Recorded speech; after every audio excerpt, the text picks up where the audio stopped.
Good afternoon and welcome to another edition of COVID Calls. I'm your host, Chris Perugine, and today we're going to be talking about the gaming industry in Malta. As we know, the gaming industry is a massive industry in Malta, massive employer, contributor to our GDP as well.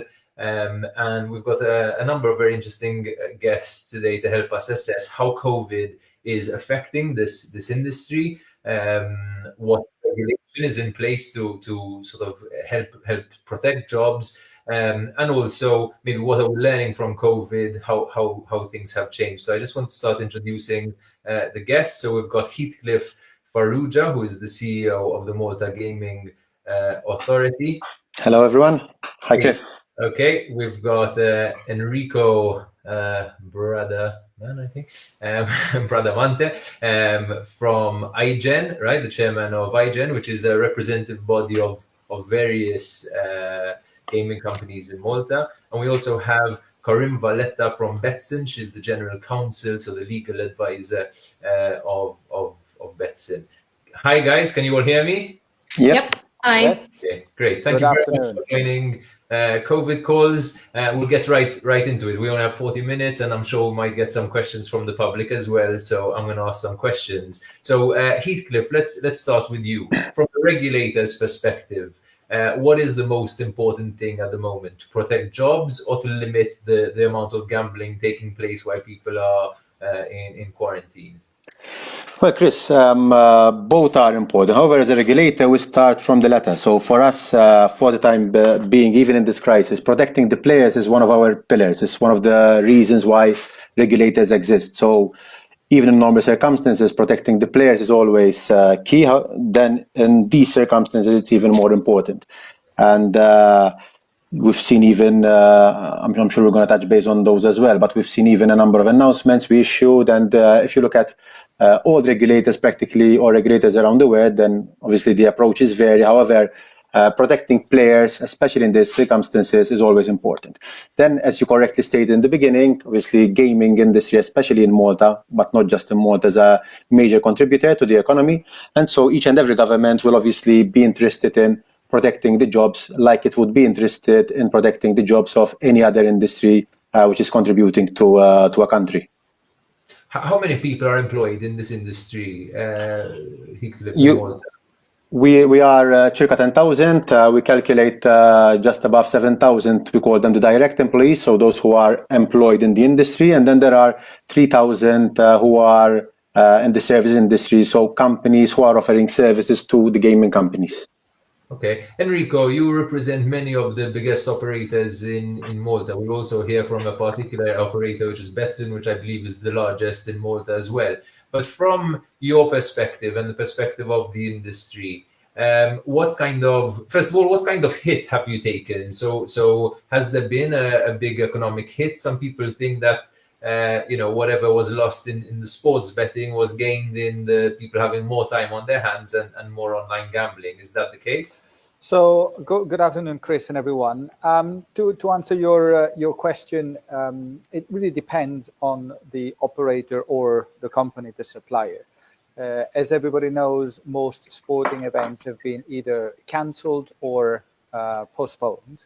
But this has meant that the activity that is linked to sports betting has dropped to essentially zero or very close to zero. It's been a massive reduction. There has been some product verticals that have gone up, but as you said, as a total picture, the overall activity, the overall revenues from the gambling industry are down. How much? It's a matter of speculation, and again, it depends company by company. But in general, the gaming companies, the gaming industry has been affected. It has not been affected as much as some other sectors. That is also fair to say. So we know that the land-based operators have been given some support from the government in terms of, they had to shut down their operations completely. And so like other entertainment companies, they were given some wage supplements. What about other gaming companies, the ones that do things online? Have they been given any support? Go ahead. Yeah, if you'd like. I think Heathcliff has been orchestrating the support from the Maltese government, so I think it's appropriate. Okay, to answer Heathcliff. All right, then feel free to add in, Enrico. No, from a government perspective, I believe the approach taken by the Maltese government. So practically, there are companies who are, like, as you said before, the land-based. So the land-based operators, they were closed through government notice, legal notice 76 of 2020, and they were shut down practically on the 16th or 17th March. So they were able to benefit from practically all government initiatives as well as the government wage scheme. Then in terms of the other sectors, gambling or gaming is one of them, especially the sports betting operators, they were able to benefit from the tax deferrals. And more, I'm not sure if you followed yourself, but any company who can prove that it had a reduction in sales, a reduction in activity of 25% or more, they can benefit for the standard tax deferrals. So they can defer DNI, VAT, income tax. Then what's different for the gaming companies, and this was done to ensure that they have liquidity, they can also benefit from the deferral of what we call the gaming taxes. We call it compliance contribution. And obviously, only gaming companies can benefit from this because only gaming companies pay this tax. And that was deferred by 3 months, a rolling 3 months.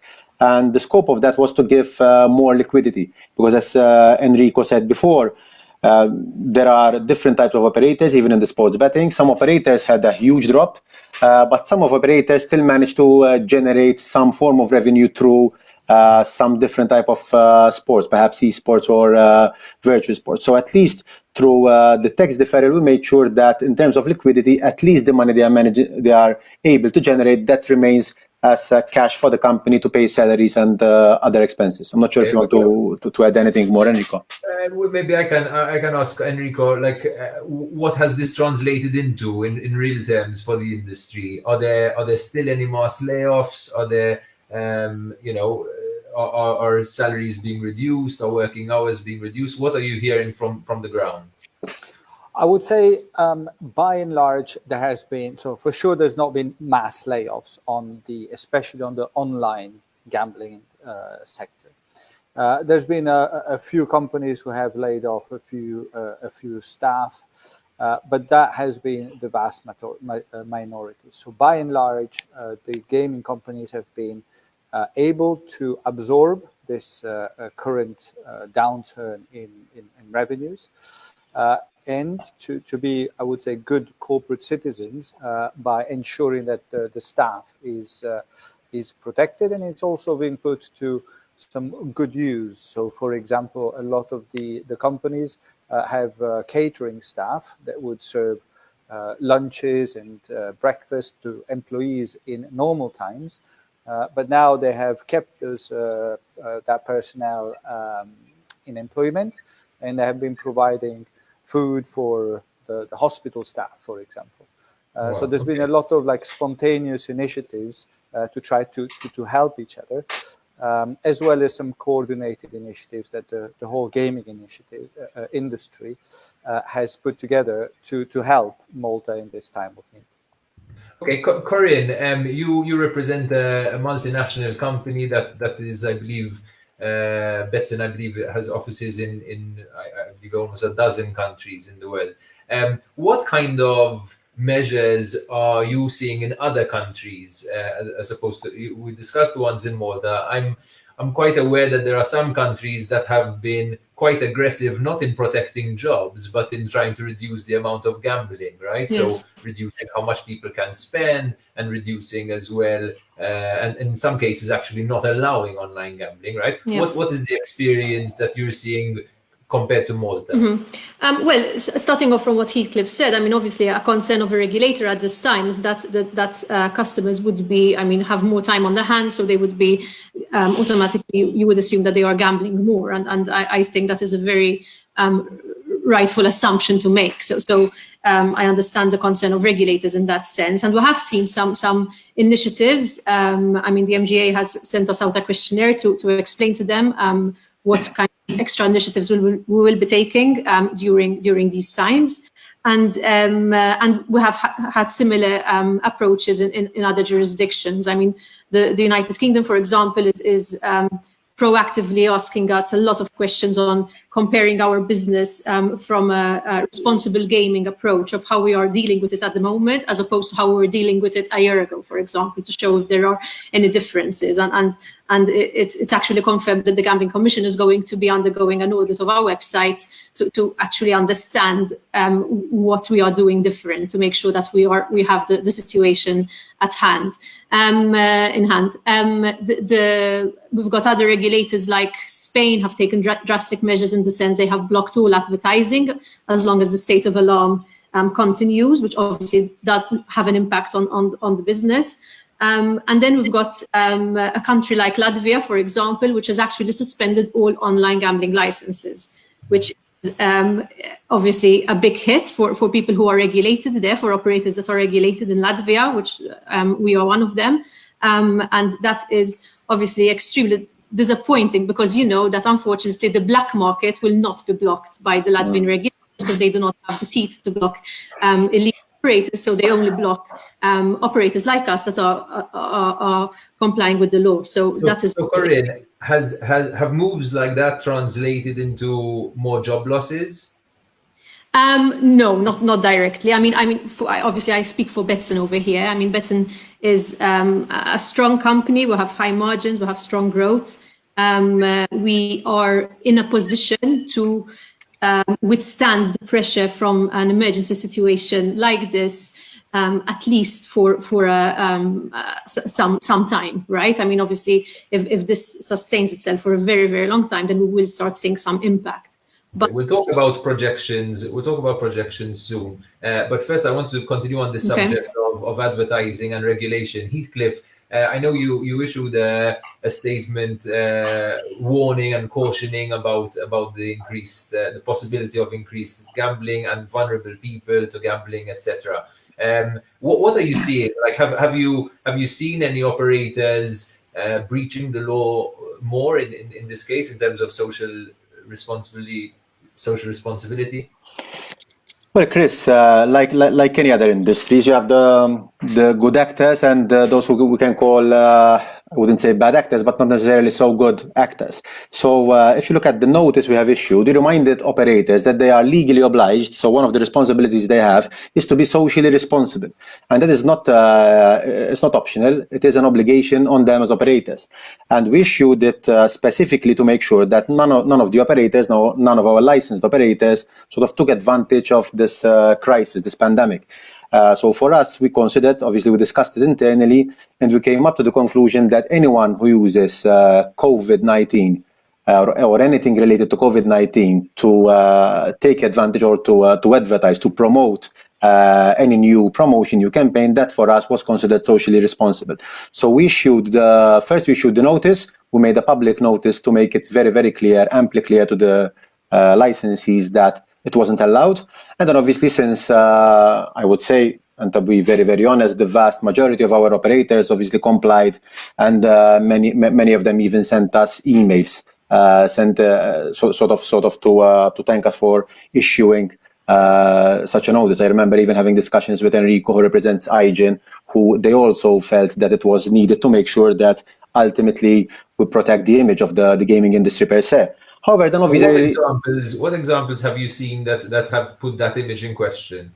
Well, we have a couple of companies who are currently being assessed by our Commercial Communications Committee, and most probably some fines will be issued as well, because we had companies where even though we literally sent them a letter informing them that that type of advertising wasn't allowed, they, for example, had messages sort of stay home and stay gambling. And for us, even whereas in normal circumstances, potentially, even if it's not that accepted, but in normal circumstances, if you say stay home in normal circumstances, one thing, staying home now is quite particular. So promoting and coming up with a campaign saying stay home and gamble, stay home and play more, it wasn't acceptable for us. We've seen were there also any companies who, for example, spoke about COVID in a way where they were, for example, creating betting on COVID? Unfortunately, we had a couple. Believe it or not, yes, we did have a couple of companies, but only a couple of companies. So by far, they do not represent the vast majority of the operators we have.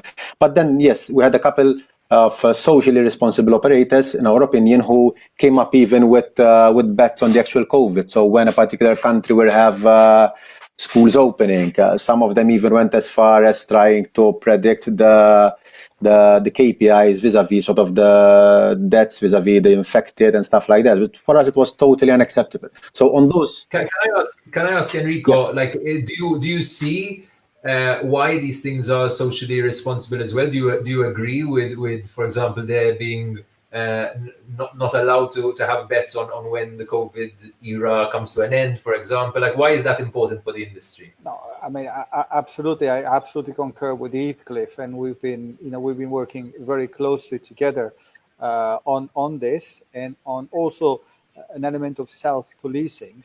So whenever we as the, let's call it the good side of the industry, the operators that are professional, that want to adhere to the regulated markets and follow the rules, when we see breaches, and this is not only with the COVID now, but in general, we are in contact with the respective regulators. And with Heathcliff here, we have a regular and ongoing dialogue with ensuring that anything that is non-compliance and that could potentially damage the industry is being reported and is being acted upon.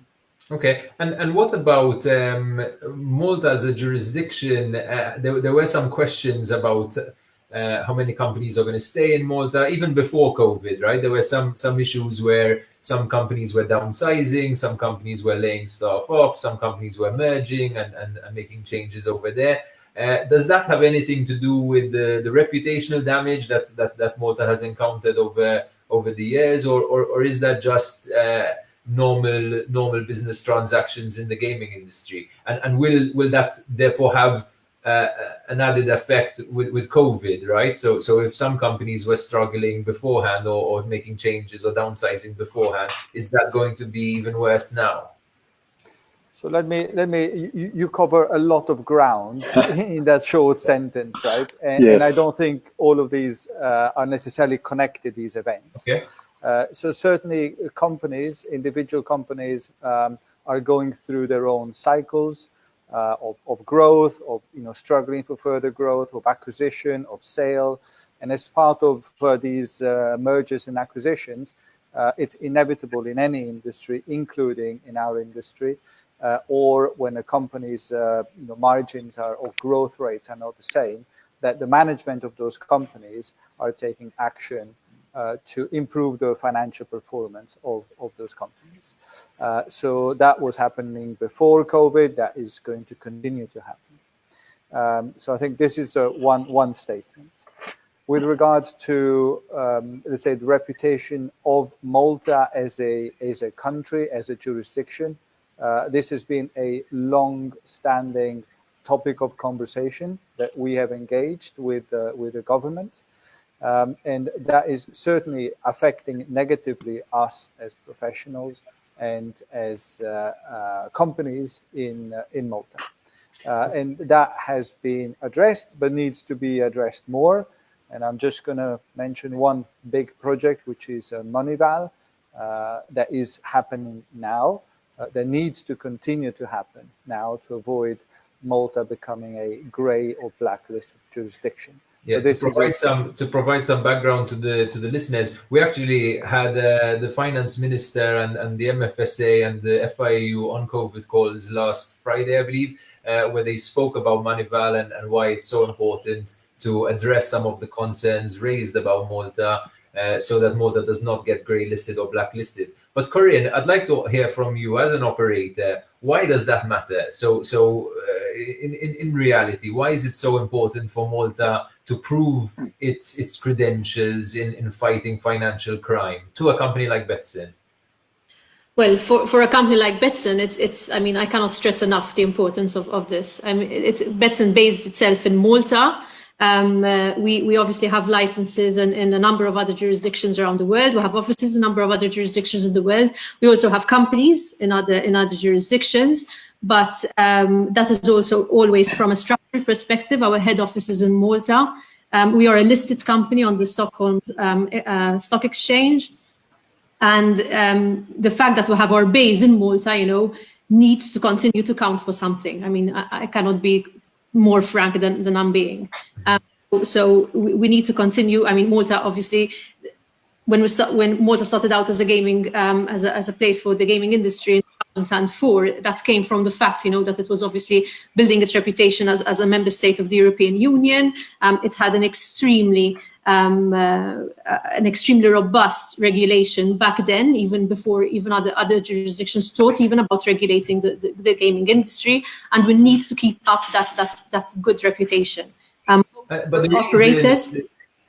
But the reason, because a lot of people just feel that gaming companies are in Malta to benefit from lower tax and things like that, right? Specifically, why does having a reputable jurisdiction, good regulation mean so much, as opposed to just isn't it just a tax game, the lower the tax? No. I mean, we need to have a robust regulatory frame. I mean, we need to Malta has a robust regulatory framework. Now, in order to comply, by complying with that robust regulatory framework, already says a lot about the type of company that we are, right? And that is what Betson has set itself out to do ever since 2004 when it got its first license. It's very uneasy, to be in a situation where you need to defend why you are based in Malta. We are based in Malta because that is where we got our first license. This is where we have built all our offices, and we actually believe that the MGA's regulation, the Malta's regulation, is one of the best rounded ones, because it actually approaches the situation from each and every particular aspect that you need to approach it. I mean, it is future looking in terms of technical requirements. It actually allows you to set up a very good business structure. Whereas with other regulators, actually, we do have problems because sometimes it is, I mean, it's not a one size fits all, right? It's very difficult to try to get the regulators to. So this is why something like Manival, for example, actually puts the industry, like I'm sure it does for all the other industries, particularly the financial services ones, at risk then. And the age-old question, are companies going to ever leave Malta? Are they leaving Malta? Are they leaving Malta because of COVID? It's a persistent question, right? We always ask this question. But actually, the truth is that if something like Manival does not go well, then unfortunately, yes, Malta will be in a precarious situation, I think. Okay. Thanks for that. I think you explained it really, really well. Heathcliff, obviously, I don't want to talk too much about this because I know we had a whole program about it on Friday. But from the MGA's perspective, what is your role in terms of making sure Malta passes this test before the end of summer to ensure that we don't get grey-listed, blacklisted, or end up in a position like Corinne is saying where we're sort of in the balance? Chris, in terms of the Manival per se, the Manival assessment, obviously it was quite an overarching assessment, so it doesn't include just gaming, it includes many other industries, many other entities in Malta.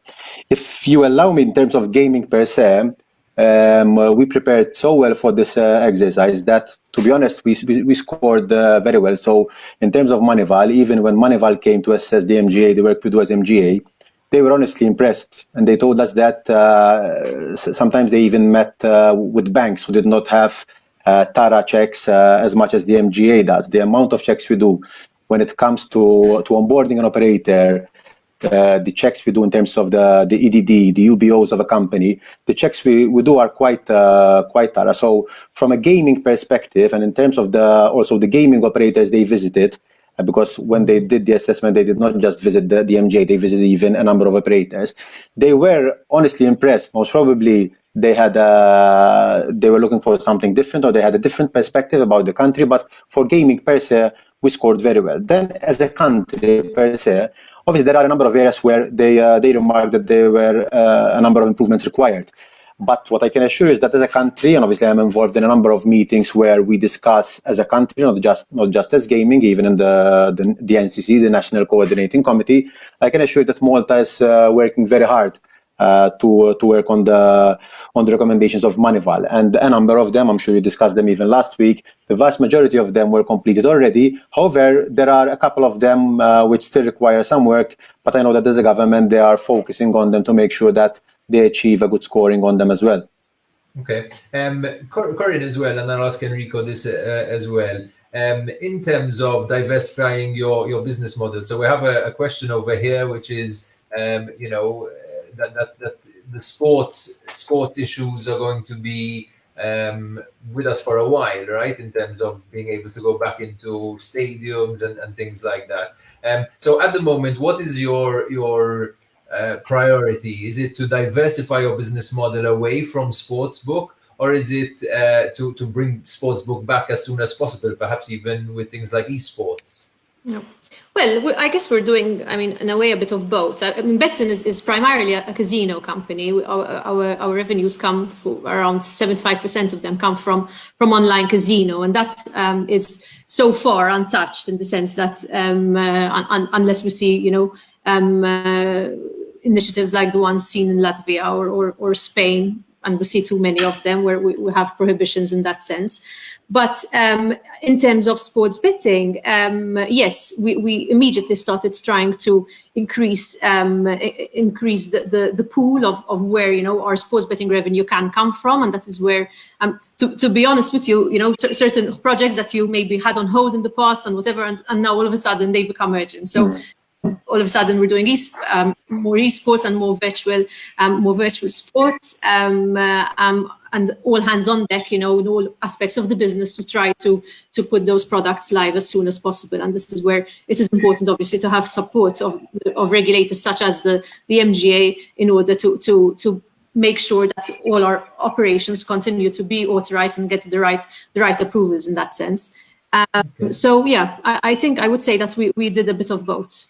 And in the beginning, you actually asked a question which ties in very well to this. You asked, whether the revenues that we get from casino will make up for it. No, in general, you can't really. A gambling player, a person who gambles, generally does not bet or would have a preference. So just because. Is there like 80-20 rule over here? Is like 80% of the revenue for gaming companies coming from sportsbook as opposed to no, that depends on the structure of the operators. In our case, it's if it's 80-20, it's casino is our main focus. But there are other companies, a lot of our peers, who possibly are suffering a little bit more than we are because they have much more revenue coming in from sportsbook, generally speaking. And then, obviously they would be impacted a bit more heavily than we are.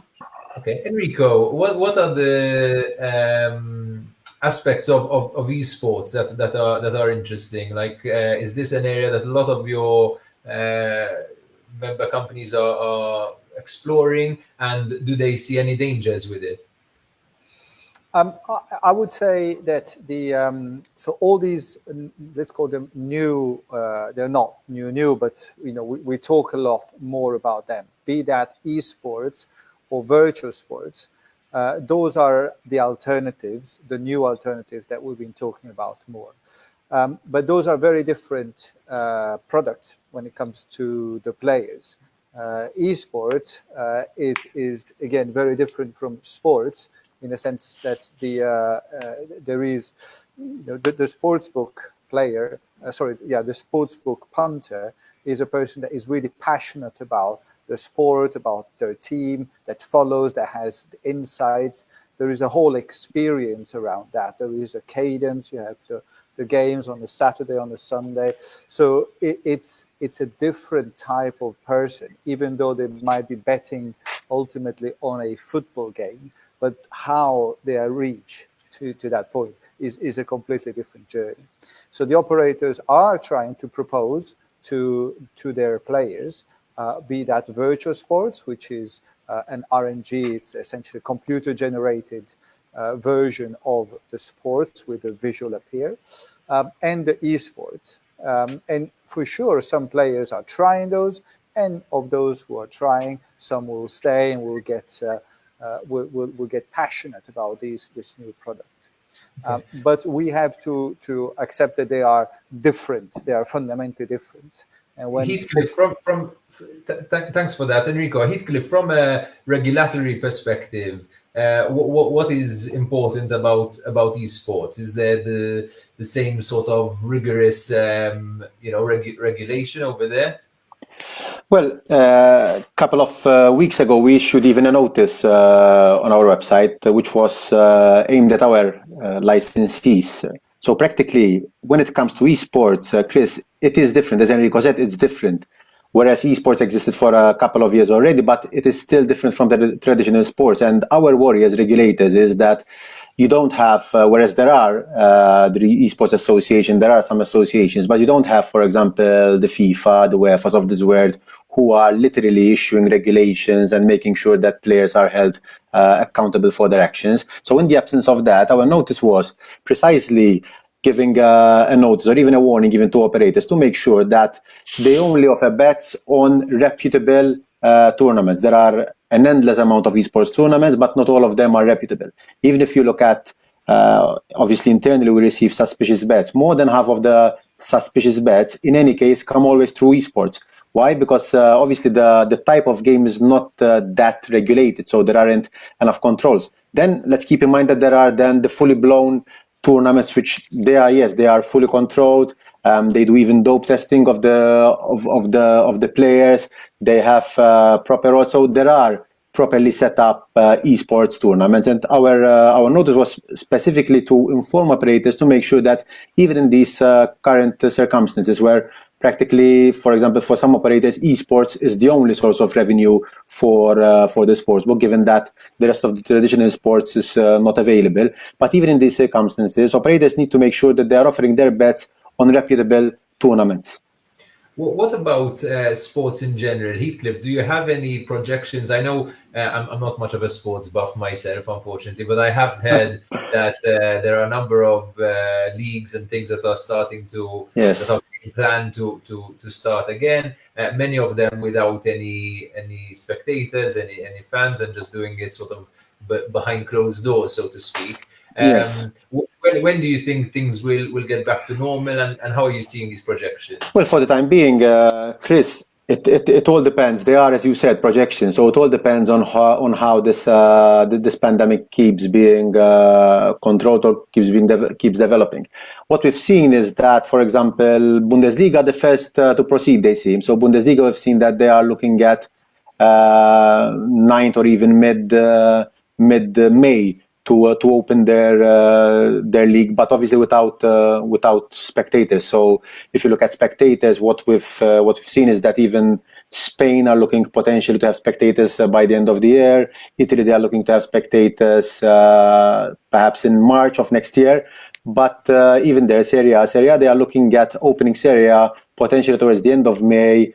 Or else beginning of June. The moment these sporting events start opening, even without spectators, but as you say, beggars can't be choosers. For a sport fanatic like me, even if I watch a football match, for the time being, any type of football match on TV would be good enough, because it's not easy for someone who is so passionate about sports. All of a sudden, I used to watch at least 4 or 5 football matches every weekend. Now all of a sudden I have nothing to watch. But even without spectators, at least you have something. And for the sports betting operators, then at least they can start generating their revenue, at least even for players, because sometimes we just look at it from the operator's perspective. We just talk about operators needing to generate revenue, but we cannot forget that there are even the players. Even so, for the players, as Enrico was saying, there are those who are passionate about the sport. They follow their team. They want to place a bet on their team. They look at the stats. They look at the best players. They look at the performance of the team. So all this is currently missing. Enrico, when it comes to people being allowed back into stadiums and being back to watch their favorite sports, are you following any interesting trends internationally or discussions internationally about how that can be done, like whether, for example, people will be tested before they go into the stadiums or things like that? I don't have any more insights. I think that Heathcliff has summarized that part quite well and quite passionately. When it comes to the gaming industry, in order to bet on these events, for the business side of it, and the products that we offer the fans, essentially, it's not essential at all to be physically in the stadium.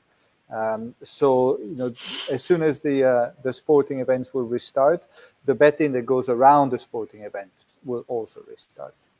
Okay, Corinne, we need to start wrapping up now because we're almost done. But I want to discuss a bit two things. One is remote working and how that's affecting you, and let's start with that. Actually, I think companies in the gaming companies in Malta seem to be among the first or the pioneers when it comes to a lot of working conditions. We mentioned before the meals served to staff and some of the other perks.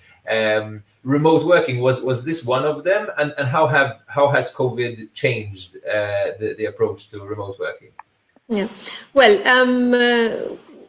it has changed it in the sense that everybody is working at home at the moment. I mean, the office is open for people who want to go, but obviously there are virtually nobody turns up. I mean, and we are all working from home, and I think. We are actually pleasantly surprised that it's working extremely well. People are committed. I mean, truthfully, there is nothing much to do if you don't work. I mean, because that's the truth, unfortunately, at the situation as it is. It might have been a bit harder for remote working to be very productive if everyone could. If everyone could go to a restaurant, exactly, or shopping or whatever, yes. or traveling, and that's the truth. I mean, generally, I must say, I mean, as Betson, we obviously are open to the idea, and sometimes it's obviously good to be flexible, especially with persons who have certain commitments. But in general, this is the first time that we actually have the entire company all around the world working mostly from home. And I think it's working well. I have to say, logistically, there are some issues with it. I do feel that you take an extra effort, to catch up with your team and to really understand what they are, how they are feeling, whether they're actually okay. Just the kind of polite "Hi, how are you?" when you start a conversation, and then you have to dig right in rather than having people seeing people in the office. I find myself getting on conversations with colleagues or whatever before actually having a meeting with them, because we need to strategize for that meeting. Usually we do that in the corridor on the way to making coffee or whatever. So there are some logistical issues, but I think overall we're on the good. We have a really interesting question actually from the public, so I'm going to bring it to the three of you and see who wants to reply. So with Kelly McGowan is asking, with Malta having low numbers of cases reported for a bit of time now, we are seeing that some of the companies returning to offices, like Bet365 returned yesterday, I believe. Would you think it's still too premature to be returning to the offices in the coming days or weeks? And this is a question I think most business owners have, right? Because there was nothing really in the regulations to force us to start working from home. It was just something many people adopted, and it was encouraged. But now that we're expecting some measures to be lifted, what do you guys think? Should we be getting back into our offices? Well, we're taking a bit of a wait and see approach for now. I mean, it's still early days. I mean, we're keeping our fingers crossed, of course, but we're hoping that we can return to the offices soon. But yeah, I mean, we're a large company, of course. Once you there are, I mean, about 700 people in one building and 400 in another. So we obviously need to be careful, but we're taking a wait and see approach and hope to go back soon. Okay. So guys, we're round about out of time. I just want to close maybe with I wanted to talk a bit about whether COVID has triggered any positive changes or interesting changes that might be held on to for the future, even in the post-COVID era. So maybe we can just give a bit of a conclusion on those lines. Maybe each of you can share what you think was the best change that you've seen through COVID, and anything that you're going to retain in your businesses or in your procedures. Maybe Heathcliff, can start with you. Well, Chris, I think that on a personal level, I think I, for one, but even our employees, we are appreciating much more the day-to-day things, sort of even simply going to the office. I can't wait to go back to the office, whereas sometimes many would say that we spend too much time in the office. All of a sudden, we are missing the time we spend in the office. However, if I can add up to what Corinne was saying, even in terms of the teleworking was, we're pleasantly surprised. And yes, it could be because of the current circumstances. People have no other option but to stay working at home. However, we're pleasantly surprised. The way we adapted and the way even operators adapted, the way we found even, for example, when a new application comes in for a new license, the way all the team was focused on finding new solutions, new ways to still continue proceeding with an application, to still process it without taking any risks, but finding ways on how to keep doing that same thing, but doing it in a different way. That was fascinating, in my opinion. So the fact that sort of human beings are so able to adapt. So that's something which was quite positive. Okay, Enrico? Yeah, I mean, for me, certainly there's going to be some macro shifts when it comes to the working practices.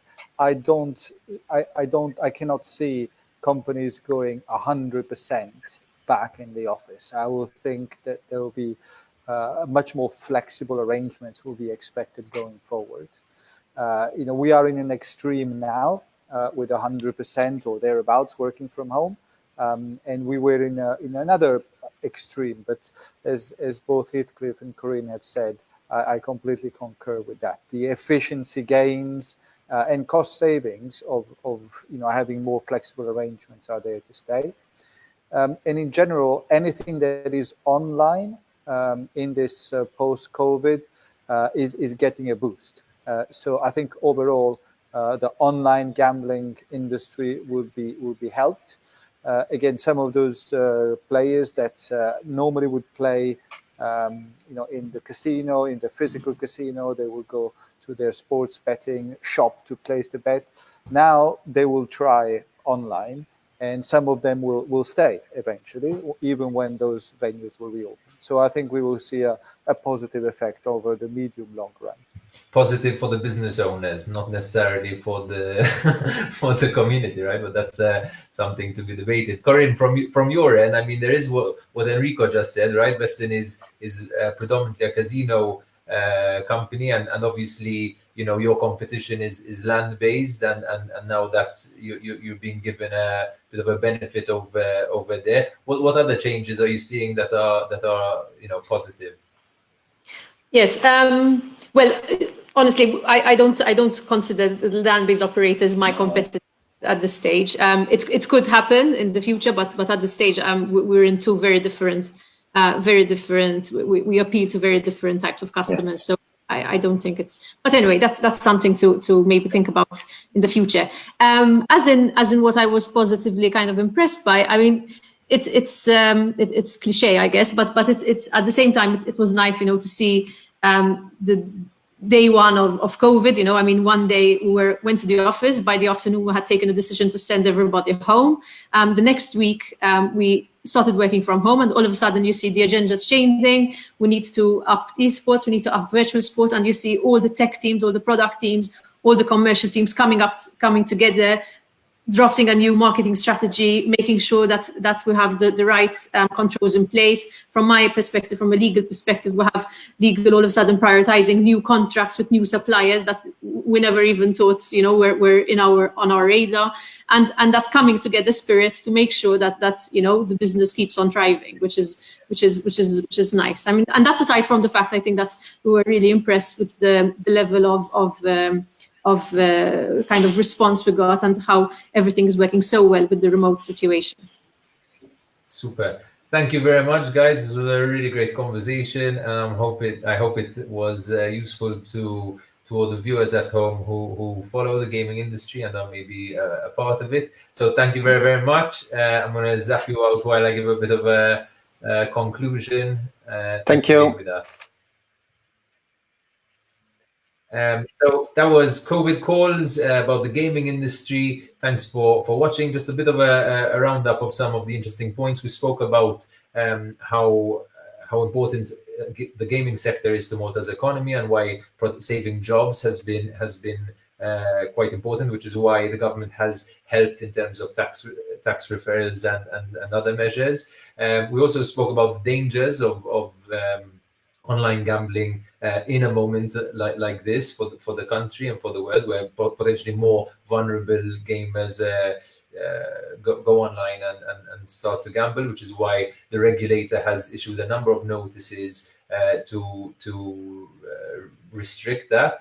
And in fact, the CEO of Malta Gaming Authority, Heathcliff Farrugia, was telling us that there were even companies who were creating odds on the COVID situation, and also advertising in quite a socially irresponsible way. So interesting to see that. We spoke about the importance as well of Malta as a regulatory, in terms of regulation. So Malta has done a number of, Malta's in the process of really proving itself in terms of its fight against financial crime. And we heard as well from Betson that, you know, if we don't pass this, if we do get grey listed or blacklisted, that puts Malta and the gaming companies that are based in Malta in a very precarious situation. So one thing to really follow this year is whether Malta will get the stamp of approval from Manifal. And we also spoke about remote working and how that's been quite fruitful for many companies, probably because as well there's much else to do, but nonetheless positive over there. And also interesting to know that there doesn't seem to have been that many job losses in this industry. A lot of fears around whether there'll be a lot of job losses, but again, as the representatives from the industry, including iGen, which is an association of a number of the companies, the gaming companies that are based in Malta, there haven't been mass layoffs, even though there has been a reduction in revenue. So thanks again for watching COVID. COVID calls will be with you again tomorrow.